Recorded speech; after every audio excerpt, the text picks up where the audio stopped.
ಒಬ್ಬನೊಡನಿರಲು ಜಗವೆಲ್ಲ ಎದುರಾಗಿ ಭಯವೇನು ಭಯವೇನು ಭಯವೇನು ಗುರುವೇ, ನೀನೊಬ್ಬನಿಲ್ಲದಿರೇ ಜಗವೆಲ್ಲ ಜೊತೆಯಾಗಿ ಸುಖವೇನು ಸುಖವೇನು ಸುಖವೇನು ಪ್ರಭು. ಎಲ್ಲರೂ ಇಂಗ್ಲಿಷ್ನಾಗ ಹೇಳಿದ್ರು, ಇವರೇ ಕನ್ನಡದಾಗ ಹೇಳತ್ತಿರ್ತಾರೆ. In the request of chairman sir ಫಸ್ಟಿಗೆ ಬಂದಾಗ ಹೇಳಿದ್ರು ಏನಂತ, ಎಲ್ಲರೂ ಪೇಪರ್ ಪ್ರೆಸೆಂಟೇಷನ್ ಮಾಡ್ತಾರೆ, ನೀವು ಮಾಡ್ರಿ ಬೇಡ ಅಂತ, ಬಟ್ ಏನಾದರೂ ಒಂದಿಷ್ಟು ಹೇಳಿ ಗುರುಗಳ ಬಗ್ಗೆ ಅಂತ ಅಂದ್ರು. ಅವರ ಮಾತಿನ ಮೇಲೆ ಫಸ್ಟ್ ನಾನು ಒಂದು 2 ನಿಮಿಷದಲ್ಲಿ ನನ್ನ ಪೇಪರ್ ಪ್ರೆಸೆಂಟೇಷನ್ ಬಗ್ಗೆ ಹೇಳ್ತೀನಿ. In the cosmological visions of Shri Yediyur Thotada Siddhalingeshwara and Gurudev Ramdev. ಅವ್ರು ಏನ್ ಮಾಡಿದ್ದಾರೆ, ಒಬ್ರು 15ನೇ ಶತಮಾನದಲ್ಲಿ ಬರತಕ್ಕಂಥವ್ರು, ಇನ್ನೊಬ್ರು 20th ಸೆಂಚುರಿಯಲ್ಲಿ ಬರುವಂಥವ್ರು. ಇಬ್ಬರು ಕೂಡ ನಮಗ್ ಗೊತ್ತು, ನಾವು ಈ ಜಗತ್ತಿನೊಳಗೆ ಬಹಳಷ್ಟು ಸುಖದಿಂದ ಬದುಕ್ತಾ ಇದ್ವಿ. ಎಷ್ಟು ಜನ ಸುಖದಿಂದ ಬದುಕ್ತಾ ಇದ್ವಿ? ಕೈ ಎತ್ತರ ನೋಡೋಣ. ಎಲ್ಲರೂ ಬದುಕ್ತಾ ಇದ್ರ? ಒಬ್ರು ಇಲ್ವಾ? ಒಬ್ರು ಅಲ್ಲೊಬ್ರು ಇದ್ದಾರೆ. ನಾವೆಲ್ಲರೂ ಸುಖದಿಂದ ಬದುಕ್ತಾ ಇದ್ದೀವಿ ಅಂತ ಅನ್ಕೊಂಡಿವಿ, ಬಟ್ ಆದ್ರೆ ಈ ಜಗತ್ತನ್ನ ಸೃಷ್ಟಿ ಮಾಡಿರುವಂತಹ ಶಿವ, ಅಥವಾ ನಾವೇನು ಪರ ತತ್ವ ಅಂತ ಕರಿತೇವೆ, ಅಥವಾ ಒನ್ ಗಾಡ್ ಒನ್ ಹ್ಯುಮ್ಯಾನಿಟಿ ಅಂತ ಏನು ಒನ್ ವರ್ಡ್ ಅಂತ ಗುರುದೇವರು ಹೇಳಿದಾರಲ್ಲ, ಇರುವುದು ಒಂದೇ ಜಗತ್ತು, ಇರುವನೊಬ್ಬನೇ ದೇವರು ಅಂತ. ಆ ರೀತಿ ಆ ದೇವರ ಮುಖಾಂತರ ಆ ಜಗತ್ತು ಹೇಗ್ ಬಂತು ಅನ್ನೋದು ಅವರಿಬ್ಬರದ್ದು ಕೂಡ ಒಂದು ಬಹಳ ಸುಂದರವಾದ ವರ್ಣನೆ ಇದೆ. ಅದನ್ನ ನಾನು ಕೇವಲ 10 ನಿಮಿಷದಲ್ಲಿ ಹೇಳುವಂತಂದ್ರೆ ಬಹಳ ಕಷ್ಟ ಹೇಳಕ್. ಯಾಕಂದ್ರೆ ಅದ್ರ ಬಗ್ಗೆನೇ PhD ಮಾಡತ್ತೀನಿ, ನೀವು ಅದನ್ನ 10 ನಿಮಿಷದೊಳಗೆ ಹೇಳಂದ್ರೆ ನಾ ಹೆಂಗೆ ಹೇಳಿ? ಹೌದಲ್ಲ, ನಾನು ಅದ್ರ ಬಗ್ಗೆನೆ 3 ವರ್ಷ 4 ವರ್ಷ PhD ಮಾಡ್ತಾ ಇದ್ದೀನಿ, ನೀವು 10 ನಿಮಿಷದಲ್ಲಿ ಹೇಳಂದ್ರೆ ಅದು ಬಹಳ ಕಷ್ಟ. ಯಾಕಂದ್ರೆ ಅಷ್ಟೇ ಕಷ್ಟ ಇರುತ್ತೆ. If you are interested you can read my thesis and also paper also.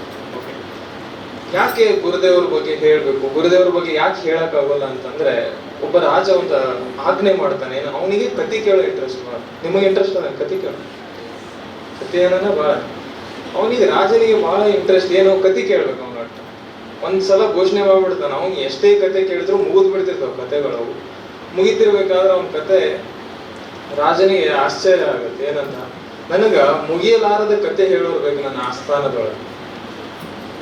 ಅವನ ಆಸ್ಥಾನದೊಳಗೆ ಎಂತೆಂತ ಪಂಡಿತರೆಲ್ಲ ಇದ್ರು, ಆದ್ರೆ ಅವರೆಲ್ಲ ಕತೆಗಳು ಮುಗಿದು ಬಿಡ್ತಾ ಇದ್ರು. ಆದ್ರೆ ಅವನಿಗೆ ಇಂಟ್ರೆಸ್ಟ್ ಇತ್ತು ಏನಂತ, ಮುಗಿಯಲಾರದ ಕತೆ ಹೇಳ್ಬೇಕು. ಒಂದು ನನ್ನ ಕತೆ ಮುಗಿಬೇಕು, ಇಲ್ಲ ಅವನ ಕತೆ ಮುಗಿಬೇಕು.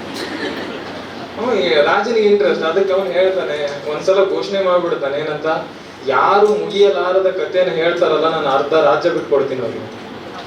ಎಲ್ರಿಗೂ ಶಾಕ್. ಅವಾಗ ಎಲ್ಲ ಸುತ್ತಮುತ್ತಲಿಕ್ಕೆ ಇರ್ತದೆ, ಎಲ್ಲ ರಾಜ್ಯದವರು ಪ್ರದೇಶದವರು ಬರ್ತಾರೆ, ಬಂದು ಹೇಳ್ತಾರೆ.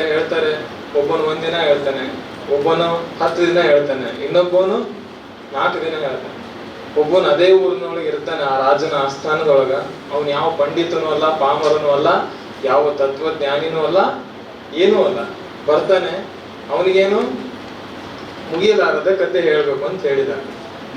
ಸ್ಟಾರ್ಟ್ ಮಾಡ್ತಾನೆ ಕತೆನ. ಏನಂತ, ರಾಜ ಕೇಳು, ನಿನ್ನಂಗೆ ಒಂದು ದೊಡ್ಡ ಆಸ್ಥಾನ, ಆ ಆಸ್ಥಾನದ ಅಡಿಯೊಳಗ ಒಬ್ಬ ರೈತ, ಆ ರೈತ ಹೊಲದೊಳಗೆ ಏನು ಬಿತ್ತಾನಂದ್ರ ರಾಗಿಯನ್ನು ಬಿತ್ತಿದ. ಕೇವಲ ಬರೀ ಇಬ್ಬನಿಯ ಬಿದ್ರೆ ಸಾಕು ಅಂತ ಕಪ್ಪು ಮಣ್ಣಿನ ನೆಲದೊಳಗ ಅವನೇನ್ ಬಿತ್ತಿದಾನ, ರಾಗಿಯನ್ನು ಬಿತ್ತಿದಾನ. ರಾಗಿ ಬಿತ್ತಿ ಆದ ನಂತರ ಒಳ್ಳೆ ಫಸಲ್ ಬಂತು, ಒಳ್ಳೆ ಮಳೆನೂ ಬಂತು. ಅದಾದ ನಂತರ ಒಳ್ಳೆ ಫಸಲ್ ಬಂತು. ಹಾಗಾಗಿ ಅದನ್ನೆಲ್ಲ ಕೊಯ್ದು ಒಂದು ಕಡೆ ಏನು ಮಾಡಿದಾನ, ರಾಶಿ ಮಾಡಿದ. ರಾಶಿ ಮಾಡೋದನ್ನು ಗೊತ್ತಾ, ಎಲ್ಲನೂ ಒಂದ್ ಕಡೆ ಹಾಕ್ತಾರೆ. ಅವ್ನು ಮಿಷಿನಿಗೆ ಹಾಕಿ, ಅಥವಾ ನೀವು ಮಾಡರ್ನ್ ಆಗಿ ಹೇಳೋದಾದ್ರೆ ಮಿಷಿನಲ್ಲಿ ಕಲ್ಟಿವೇಶನ್ ಮಾಡಿ ಒಂದ್ ಕಡೆ ಅವನ್ನೆಲ್ಲ ಸ್ಟೋರ್ ಮಾಡ್ಬೇಕು ಅಂತೇಳಿ ಇಟ್ಟಿರ್ತಾನೆ. ರಾಶಿ ಇಟ್ಟಿರುವಾಗ ಒಂದು ಗುಬ್ಬಿ ಬರ್ತದೆ. ಗುಬ್ಬಿ ಗೊತ್ತಾ? ಎಲ್ಲರೂ ನೋಡಿದ್ದಾರೆ ಯಾರು? ಇವನ್ ನಮ್ಮ ಮೊಬೈಲ್ನಿಂದ ಅವುಗಳು ಬದುಕಲ್ಲ ಅಂತ ಹೇಳ್ತಾರೆ. ನನಗೂ ಅದ್ರ ಬಗ್ಗೆ ಅಷ್ಟೊಂದು ಗೊತ್ತಿಲ್ಲ, ಆದ್ರೆ ಅವುಗಳ ಸಂಖ್ಯೆ ಬಹಳಷ್ಟು ಕಡಿಮೆ ಆಗಿದೆ. ಆದ್ರೆ ಈ ಕತೆ ಹೇಳುವಾಗ ಆ ಗುಬ್ಬಿ ಬದುಕಿತ್ತು. ಆ ಗುಬ್ಬಿ ಬದುಕಿದಾಗ ರಾಗಿ ರಾಶಿಯನ್ನ ನೋಡ್ತದ ಗುಬ್ಬಿ, ಬಹಳ ಹಸಿವಾಗಿರ್ತದ. ರಾಜ ಕೇಳು, ಎಷ್ಟು ಸಂಪದ್ಭರಿತವಾದ ರಾಗಿ ರಾಶಿ ಅದ. ಆ ಗುಬ್ಬಿ ಬರ್ತದ, ಒಂದು ರಾಗಿ ಕಾಳನ್ನ ತೆಗೆದುಕೊಳ್ತದ, ಮತ್ತೆ ಹೋಗಿ ಗಿಡದಲ್ಲಿ ಕೂರ್ತದ.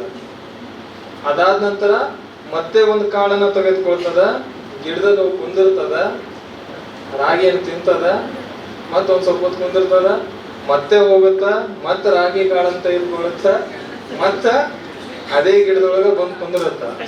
ಇದನ್ನ ಎಷ್ಟು ದಿನ ಹೇಳಿದ್ನಂದ್ರ ಅವ 2 ದಿನ ಹೇಳಿದ್ನಂತ. ನಿಮ್ಮನ್ನ 4 ಸಲ ಹೇಳಿದ್ರೆ ನಿಮ್ಗೆ ಕೇಳಕ್ಕಾಗಲಿಲ್ಲ. ರಾಜ ಎಷ್ಟು ಗಟ್ಟಿ ಇರಬೇಡ, ಮುಂದೇನಾರು ಇಂಟ್ರೆಸ್ಟಿಂಗ್ ಇರ್ಬೋದನ ಅಂತೆ. ಅವನು 4 ದಿನ ರಾಜ ರಾಗಿ ಬರ್ತದ, ತಗೊಳ್ತದ, ತಿಂತದ, ಮತ್ತೆ ಹೋಗ್ತದ, ತಗೊಳ್ತದ, ತಿಂತದಂತೆ. ಅಲ್ಲೋ ಮರಾಯ, ನಿನ್ನ ಕತಿಯರ ಏನು ಅಂತ. ಅಲ್ಲ ರಾಜ, ರಾಗಿ ರಾಶಿ ಮುಗಿಬೇಕು, ನನ್ನ ಕತಿಯಲ್ಲಿ ಮುಗಿಬೇಕು ಅಂತ.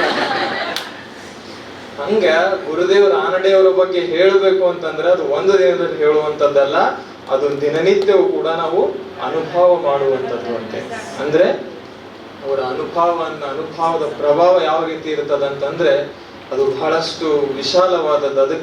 ಅದಕ್ಕಾಗಿ ಕೊನೆಯದಾಗಿ ಒಂದು ಮಾತು, ನಾವೆಲ್ಲರೂ ದೇವರನ್ನ ನಂಬಬೇಕು, one god, one world, one humanity ಅಂತ ಏನಿದೆ ಅದಕ್ಕೆ ಬಸವಣ್ಣವ್ರು ಒಂದ್ ಕಡೆ ಹೇಳ್ತಾರೆ ಏನಂತ, ನಂಬರು ನೆಚ್ಚರು ಹರಿದೇ ಕರೆಯವರು, ನಂಬಲರಿಯರಿ ಲೋಕದ ಮನುಜರು, ನಂಬದೆ ನೆಚ್ಚದೆ ಹರಿದೇ ಕರೆಯುವವರ ಕೂಗಿ ಕರೆಯಿಂದ ನಮ್ಮ ಕೂಡಲ ಸಂಗಮ, ಅಥವಾ ಕೊಂಬ ಮೆಟ್ಟಿ ಕೂಗಿಂದ ನಮ್ಮ ಕೂಡಲ ಸಂಗಮ ದೇವ ಅಂತ ಹೇಳ್ತಾರೆ. ಅಂದ್ರೆ ಅದರ ಅರ್ಥ ನಾವೆಲ್ಲರೂ ಕೂಡ ದೇವರನ್ನ ನಂಬುತ್ತೀವಿ, ಅದು ಒಂದು ಕ್ಷಣದ ವಾರಗಳು. You have faith in God in some time only, but ಆದ್ರ ಅದು ಸಮ್ ಟೈಮ್ ಇದ್ರೆ ಯಾವಾಗ್ಲೂ ಆಗಲ್ಲ, ಅದು ಅನ್ಲಿಮಿಟೆಡ್ ಇರ್ಬೇಕು. ಹೆಂಗ್ ನಿಮ್ ಜಿಯೋ 5G ಅನ್ಲಿಮಿಟೆಡ್ ಇರ್ತದ, ಆ ರೀತಿ ಅನ್ಲಿಮಿಟೆಡ್ ಇದ್ದಾಗ ಮಾತ್ರ ಅದರ ಅನುಭವ ಆಗ್ಲಿಕ್ಕೆ ಸಾಧ್ಯ.